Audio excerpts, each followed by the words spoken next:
Hey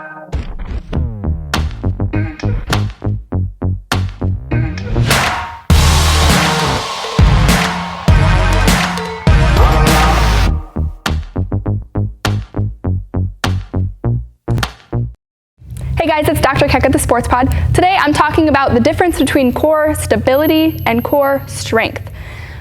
A lot of people get these two mixed up or just use them interchangeably, which really isn't correct. So when we talk strength, when you're talking somebody has a strong core, or maybe a doctor has told you that your back hurts because you have a weak core or something like that.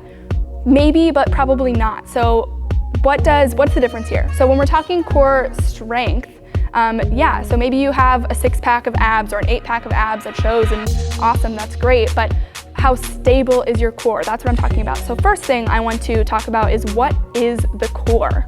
The core to me is everything from here down to your waist, everything in between, back and front. So I like to think of the core kind of like, pretend this was a soccer ball or a basketball, or this is whatever kind of ball. Okay, so as you can see, that's the top, okay? So if this is our core, this right here is our diaphragm. This here is our pelvic floor. The sides are going to be that transverse abdominis, obliques, those muscles. The front is that rectus abdominis, and the back is going to be that QL, those erectors. So this whole thing is the core. A lot of times strength is based off of just that one muscle, that rectus abdominis. How many abs do you have, like when you flex? Who cares?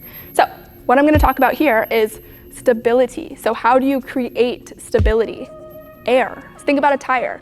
It might be a huge tire, but unless it has air, it doesn't work. So we have to create that stability, which starts with air pressure. So that's creating that pressure using our breath, so using our diaphragm to breathe rather than our chest. So we don't want to be breathing here. That creates a very unstable core. We need to be breathing through our diaphragm in order to increase the pressure all the way around. So 360 degrees around in our core, in order to create a stable core. So this is super important in everything, but especially in sports. Think about, for gymnasts, bounding off of something or tumbling and landing. If you don't have any core stability, if you don't have any pressure in your core, all of your distal limbs are so vulnerable when you're landing. When you're tumbling and you're doing a double back, flipping through the air, you're coming down at 10 times your body weight at least onto the ground.